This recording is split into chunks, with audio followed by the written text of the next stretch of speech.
자, 다음 주제는 단가를 결정하는 문제를 얘기하는 거예요. 단가를. 자, 그럼 좀 얘기를 해볼게요. 기말재고자산의 수량을 파악해서 이제 단가를 파악해야 돼. 어떻게 해야 돼? 개별법, 선입선출법, 평균법 이런 것들이 있다고 얘기하고 있죠. 실은 아까 앞에서 좀 했다. 개별법, 선입선출법, 후입선출법, 평균법 있다고 했죠. 후입선출법 빼버린 거예요. 왜? 어려우니까. 여기서는 안 해도 돼요. 필요하면 중고회계 이후에서 하면 되고 실무에서도 거의 안 쓰이니까. 한 가지 말을 더 보태면 기말재고자산의 단가를 파악하는 이 세 가지 방법들 혹은 네 가지 방법에 대해서 원가 흐름의 가정이라는 용어를 써요. 그냥 듣기만 하세요. 원가 흐름의 가정. 말 되죠?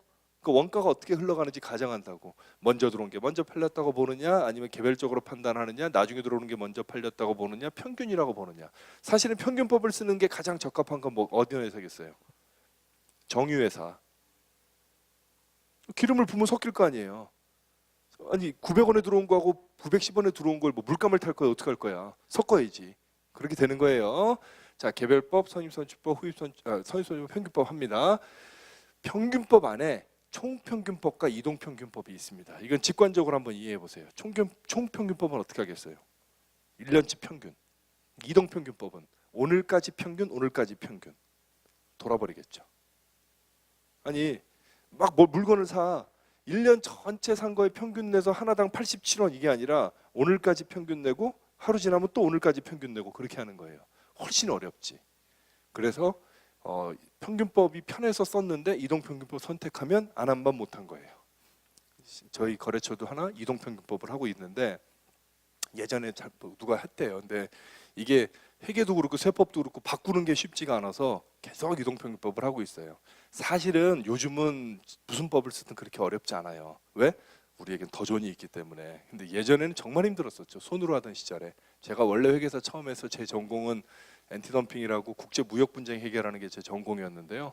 가끔 이동평균법이나 후입선출법 쓰는 회사 미국에서 제소되고 그러면 거의 막 한 두어 달씩 밤샜어요.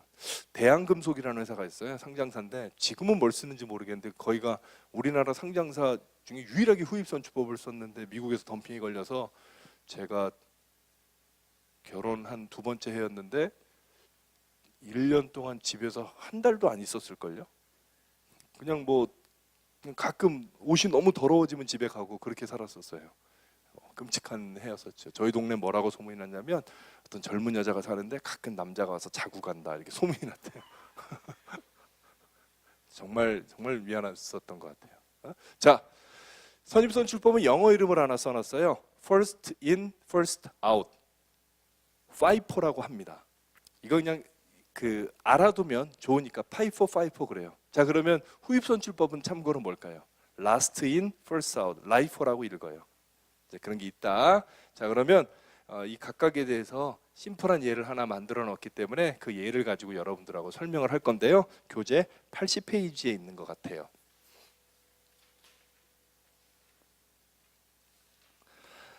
자, 학생용 책상을 파는 회사예요. 용감한. 근데 이거 왜 자꾸 다 용감하냐? 출판사 이름이 용감한이에요? 김용남이라서 용감하냐? 정말 저의 오랜 친구지만 브랜딩이라는 걸 참 재밌게 했구나. 예. 웃지 말아야지. 이 책으로 강의라고 있는 사람 이러면 안 되지.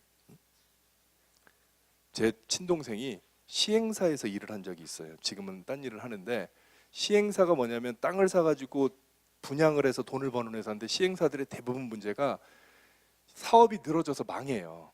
그러니까 예를 들어서 뭐 판교에 100만 평을 사서 아파트를 짓기로 했는데 인허가가 안 나고 뭐하고 그래서 망하잖아요. 그러니까 그 시행사들의 가장 중요한 덕목은 제대로 빨리 진행되는 거야. 그래서 신설법인을 세우는데 제 동생이 아이디어를 냈대요. Right now. 회사 이름이 Right Now였어요. 실제로 2달 만에 빵 망했어요. Right Now 하게. 지금은 그래서 딴 회사 일하고 있어요. 자, 가구가 기초에 20개가 있었어요. 얼마에 샀냐면 개당 100원에 샀어요. 그 다음에 3월 12일 날 80개를 샀어요. 얼마에? 110원에. 6월 15일 날 80개 팔았어요. 12월 31일 날 기말에 20개 남았어요. 자, 아주 심플한 예를 만든 거예요. 이걸 가지고 물음을 봤더니 12월 31일 날 남아 있는 것이 얼마짜리인지 보니까 100원짜리 10개하고 110원짜리 10개가 있었대요. 오케이? 네? 그랬다는 거예요. 자, 그러면 그 매출원가와 기말재고 금액을 결정하시오. 물음 1번은 무슨 법을 쓰라는 얘기예요?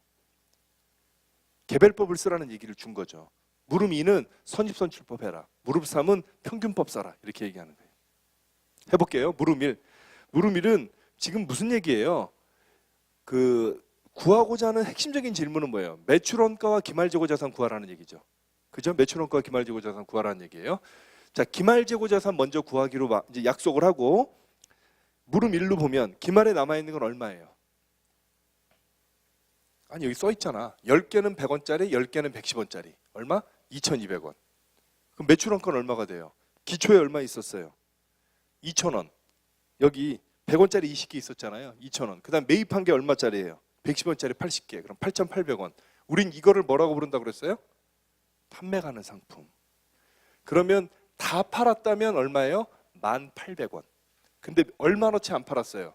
2,100원어치 남았죠? 매출원가 얼마예요? 8,700원. 무슨 법? 개별법. 팔린 거 혹은 남은 거가 얼마짜리인지 포스트잇을 붙여서 알아놨다. 됐죠? 교과서에만 있는 얘기지 실무적으로는 되게 어려울 거예요. 자, 그럼 두 번째, 선입선출법은 선입선출법이라는 말만 있지 남아있는 게 얼마짜리라는 말이 없어. 자, 질문하겠습니다. 선입선출법을 쓰는 회사는 죽어도 먼저 들어온 걸 먼저 판다 뜻일까요? 그 뜻이 아니야. 그렇게 가정한다는 거예요. 그냥 그렇게 가정하는 거예요. 실제로는 막 섞여서 팔 수 있겠죠. 그러지 않겠어요? 자, 그러면 기말 상품을 먼저 구해봐요. 기말 상품은 단가가 얼마짜리인가요? 물어보면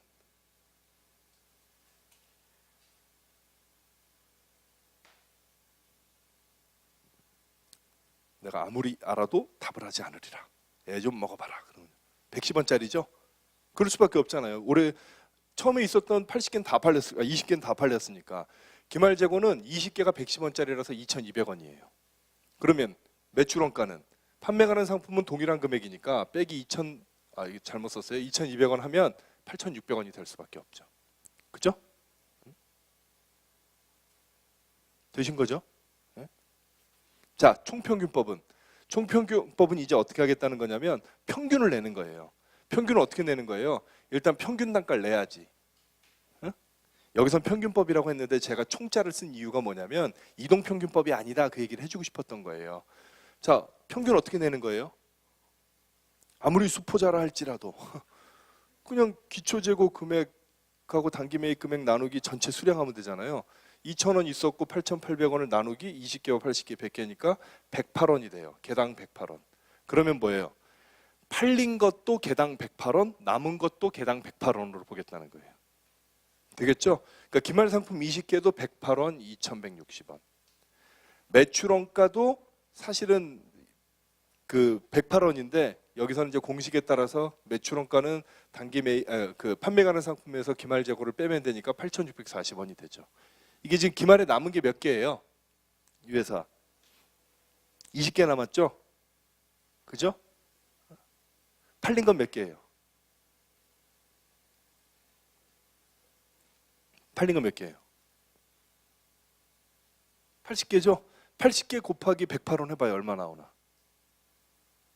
이렇게 나올 거예요. 8,640원. 팔린 거든 남은 거든 다 108원이 있는 거죠. 그죠? 문제는 매우 심플합니다. 문제는 매우 심플한데 제 생각에 선입선출법, 평균법, 개별법을 이해는 한 것 같아요. 이제부터 복잡해지는 거는 계산의 난이도일 뿐이지 개념의 난이도는 없으니까. 자, 지금 뭘 하는 거예요? 우리는 기말 재고 자산, 그러니까 재고 자산의 단가를 결정하는 방법, 원가 흐름의 과정에서 이 책에서 다루고자 하는 개별법, 선입선출법, 평균법 중에 총평균법을 설명했어요.